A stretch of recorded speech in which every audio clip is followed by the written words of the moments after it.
Hotel ಉದ್ಯಮಿಗಳಿಗೆ ಭಾರಿ shock. ವಾಣಿಜ್ಯ ಸಿಲಿಂಡರ್ ದರ ಮತ್ತೆ ₹195 ಏರಿಕೆ. ಹೊಸ ಹಣಕಾಸು ವರ್ಷದ ಮೊದಲ ದಿನವೇ ವಾಣಿಜ್ಯ ಬಳಕೆದಾರರಿಗೆ ಬೆಲೆ ಏರಿಕೆಯ ಬಿಸಿ ತಟ್ಟಿದೆ. ಪಶ್ಚಿಮ ಏಷ್ಯಾದಲ್ಲಿ ಉಲ್ಬಣಗೊಂಡಿರುವ ಯುದ್ಧದ ಭೀತಿ ಮತ್ತು ಜಾಗತಿಕ ಇಂಧನ ಮಾರುಕಟ್ಟೆಯ ಏರಿಳಿತದ ಪರಿಣಾಮವಾಗಿ ಇಂದಿನಿಂದ ಏಪ್ರಿಲ್ 1, 2026 ವಾಣಿಜ್ಯ ಬಳಕೆಯ ಎಲ್ಪಿಜಿ ಸಿಲಿಂಡರ್ಗಳ ಬೆಲೆಯಲ್ಲಿ ಭರ್ಜರಿ ₹195 ಮತ್ತು 50 ಪೈಸಾ ಹೆಚ್ಚಳವಾಗಿದೆ.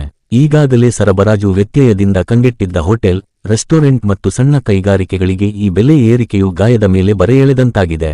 ಬೆಲೆ ಏರಿಕೆಗೆ ಕಾರಣವೇನು? ಪಶ್ಚಿಮ ಏಷ್ಯಾದಲ್ಲಿ ನಡೆಯುತ್ತಿರುವ ಸಂಘರ್ಷವು ಜಾಗತಿಕ ತೈಲ ಮಾರುಕಟ್ಟೆಯನ್ನು ತಲ್ಲಣಗೊಳಿಸಿದೆ.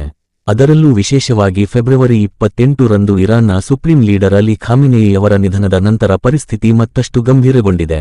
ವಿಶ್ವದ 5ನೇ ಭಾಗದಷ್ಟು ತೈಲ ಸಾಗಾಟವಾಗುವ ಹೋರ್ಮುಜ್ ಸಮುದ್ರ ಮಾರ್ಗದಲ್ಲಿ ಅಡಚಣೆ ಉಂಟಾಗಿರುವುದು ತೈಲ ಬೆಲೆ %50 ಹೆಚ್ಚಾಗಲು ಕಾರಣವಾಗಿದೆ.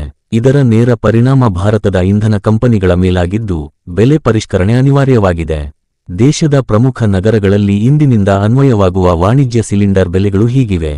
ನವದೆಹಲಿ $2078 50 ಪೈಸಾ, ಕೋಲ್ಕತ್ತಾ $2208 ಪೈಸಾ, ಮುಂಬೈ $2031 ಪೈಸಾ, ಚೆನ್ನೈ $2246 50 ಪೈಸಾ. ಕಳೆದ ಮಾರ್ಚ್ 1 ರಂದು ಸಹ ₹114 ಮತ್ತು 50 ಪೈಸಾ ಏರಿಕೆಯಾಗಿತ್ತು. ಕೇವಲ 1 ತಿಂಗಳ ಅಂತರದಲ್ಲಿ ಸತತ 2ನೇ ಬಾರಿ ಬೆಲೆ ಏರಿಕೆಯಾಗಿರುವುದು ಉದ್ಯಮಿಗಳಲ್ಲಿ ಆತಂಕ ಮೂಡಿಸಿದೆ.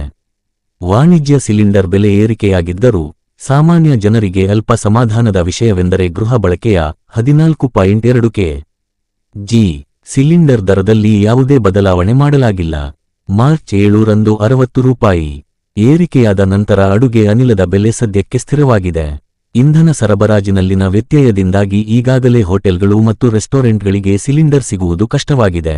ಈಗ ಬೆಲೆಯೂ ಹೆಚ್ಚಾಗಿರುವುದರಿಂದ ಆಹಾರ ಪದಾರ್ಥಗಳ ಬೆಲೆ ಏರಿಕೆಯಾಗುವ ಸಾಧ್ಯತೆಯಿದೆ. ಇದು ಸಾಮಾನ್ಯ ಗ್ರಾಹಕರ ಜೇಬಿಗೂ ಕತ್ತರಿ ಹಾಕುವ ಮುನ್ಸೂಚನೆಯಾಗಿದೆ.